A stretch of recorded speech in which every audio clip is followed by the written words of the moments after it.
तो आज के इस वीडियो में हम लोग वृत्त के चतुर्थांश का क्षेत्रफल ज्ञात करना सीखेंगे एक वृत्त का चतुर्थांश क्या होता है। तो यहाँ पे प्रश्न दिया हुआ है कि एक वृत्त के चतुर्थांश का क्षेत्रफल ज्ञात करें जिसकी परिधि 44 सेंटीमीटर है। यानी वृत्त की परिधि, ये वाला परिधि है जो दिया हुआ है 44 सेंटीमीटर, इसका चतुर्थांश का क्षेत्रफल ज्ञात करना है। तो चलिए पहले हम लोग समझते हैं वृत्त का चतुर्थांश क्या होता है। देखिए यहाँ पे वृत्त के पूरा एरिया को यदि हम यहाँ पे वृत्त के जो पूरा एरिया है इसको यदि हम 4 भाग में बांट देंगे तो जो एक भाग होगा ना वही होगा इसका चतुर्थांश। तो मान लीजिए यहाँ पे पूरा वृत्त का यहाँ से यहाँ तक पूरा क्षेत्रफल है, तो इसको हम 4 भाग में बांटे हैं, ठीक है। तो यहाँ पे जो एक भाग इसका बनेगा यही इसका चतुर्थांश हो जाएगा। तो क्या करेंगे हम लोग कि वृत्त के यदि चतुर्थांश का क्षेत्रफल ज्ञात करना हो, ये वाला हो गया वृत्त का एक चतुर्थांश। तो ऐसा ऐसा 4 चतुर्थांश बन गया एक वृत्त में, तो हम लोग इसका क्षेत्रफल निकालना है यानी इसका, ठीक है। तो सबसे पहले हमको परिधि दिया हुआ है, तो परिधि से क्या निकालेंगे, त्रिज्या निकालने के बाद फिर इसका हम लोग क्षेत्रफल निकाल लेंगे, ठीक है। तो जो दिया हुआ है उसको लिखेंगे। दिया हुआ है कि वृत्त की परिधि है जो 44 सेंटीमीटर है, तो यानी कि परिधि बराबर कितना दिया हुआ है, 44 सेंटीमीटर।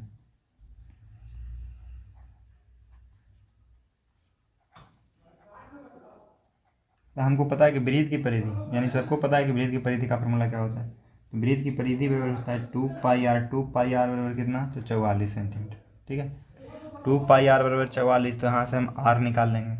तो देखिए r बराबर क्या हो जाएगा, तो सबसे पहले हम y के मान रख लेते हैं 2 गुने 22/7 गुने r बराबर 44। तो यहाँ से r निकालेंगे तो r बराबर हो जाएगा, जो यहाँ r के साथ गुना में इस साइड आएगा तो भागा में, यानी 44/2 गुने 22, ये 7 है जो भागा में, तो ये पटी आएगा था गुना में, ठीक है। यहाँ से हम काटना चाहेंगे तो r बराबर हमारा आ जाएगा, ये 22 दूनी 44, ये 2 से 2 कट गया, ठीक है। यानी r बराबर आ गया 7 सेंटीमीटर। यानी इस वृत्त की जो त्रिज्या है जो कितना आ गया, 7 सेंटीमीटर, ठीक है। अब यहाँ से हम इसका चतुर्थांश का क्षेत्रफल निकाल लेंगे। तो यहाँ से लिखेंगे कि इसीलिए चतुर्थांश का क्षेत्रफल बराबर, तो चतुर्थांश का क्षेत्रफल बराबर होता है πr²/4। देखिए ऐसा क्यों, देखिए πr² हुआ जो इसका पूरा का क्षेत्रफल हुआ, इसको हम 4 भाग में बांटे हैं यानी एक भाग का क्षेत्रफल, तो πr² को 4 से भागा दे देंगे तो इसका चतुर्थांश का क्षेत्रफल निकल जाएगा। तो चलिए यहाँ से हम लोग इसको बना लेते हैं। तो लिख लेंगे यहाँ पे पाई का मान है 22/7 गुने r कितना है, तो r है 7, यानी 7 गुने 7, अब बटा में 4, ठीक है।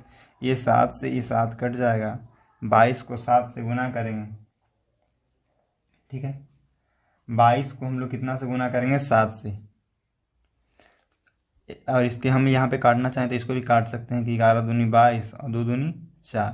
अब 11 को 7 से गुना करेंगे तो आ जाएगा हमारा यहाँ पे 77। अब बटा में 2, 77/2 को यदि आप भाग दीजिएगा तो दशमलव में आ जाएगा आपको 38.5 सेंटीमीटर स्क्वायर। यही इसका क्या आ जाएगा, आंसर आ जाएगा, ठीक है। चलिए ऐसा ही एक और क्वेश्चन हम लोग लेकर के बनाते हैं। देखिए इसको हम लोग तिर्यखंड के क्षेत्रफल भी बना सकते थे।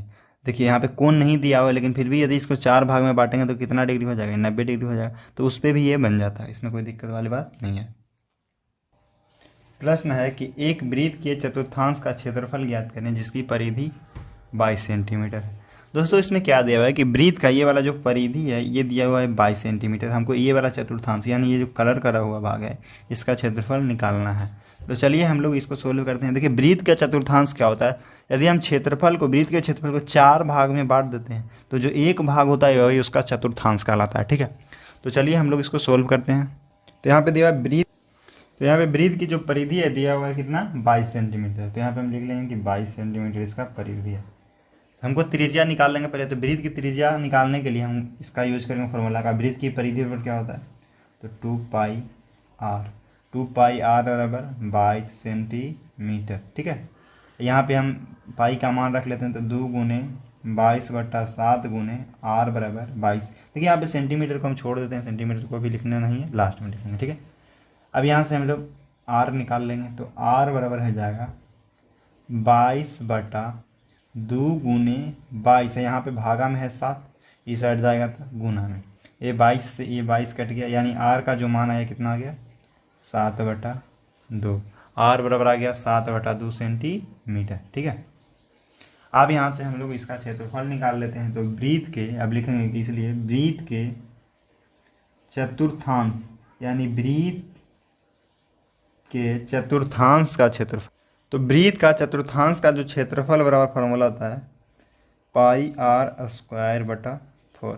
देखिए πr² होता है वृत्त का मतलब क्षेत्रफल, इसमें हम 4 से भागा दे देते हैं तो ये क्या बन जाता है, वृत्त के चतुर्थांश का क्षेत्रफल। ठीक है, अब सबका हम मान यहाँ पे रख लेंगे। तो यहाँ पे रखेंगे कि 22/7 गुने आर कितना है, तो 7/2। तो आर 7/2 गुने 7/2, अब बटा में कितना है, तो 4। ठीक है, तो यानी बटा 4। अब यहाँ से हम लोग ये वाला 7 से ये वाला 7 कट जाएगा। ठीक है, यहाँ से इसको काटेंगे तो 2 से ये 11 बार में 11 दूनी 22। ठीक है, अब यहाँ पे हमारा क्या बचा, ऊपर में हमारा बच गया कि 11 गुने 7 तो यानी 77। ठीक है, ऊपर में यहाँ पे 11 गुने 7 77, और यहाँ पे देखिए ये बटा का बटा तो ये दोनों आपस में गुना हो जाएगा। ठीक है, तो 4 दूनी 8 यानी 77/8। ठीक है, अब यहाँ से हम इसका निकाल लेते हैं, 8 से भागा देंगे इसमें तो हमारा आ जाएगा 9.62 सेंटीमीटर स्क्वायर आंसर। ठीक है दोस्तों, इस प्रकार के क्वेश्चन अक्सर पूछे जाते हैं, तो आप इसको ध्यान दीजिएगा, या आप इस पे मेन ध्यान दीजिएगा कि वृत्त के चतुर्थांश का क्षेत्रफल क्या होता है और वृत्त का जो चतुर्थांश होता है जो क्या होता है। ठीक है, इसमें हम ये भी, इसको भी बना सकते, इसको भी बना सकते, इसको भी बना सकते, चारों में से कोई गए हो तो हम ये वाला बना दिए। ठीक है, यानी देखिए ये पहला भाग हो गया, ये दूसरा भाग हो गया, ये तीसरा भाग, ये चौथा भाग, तो इसमें एक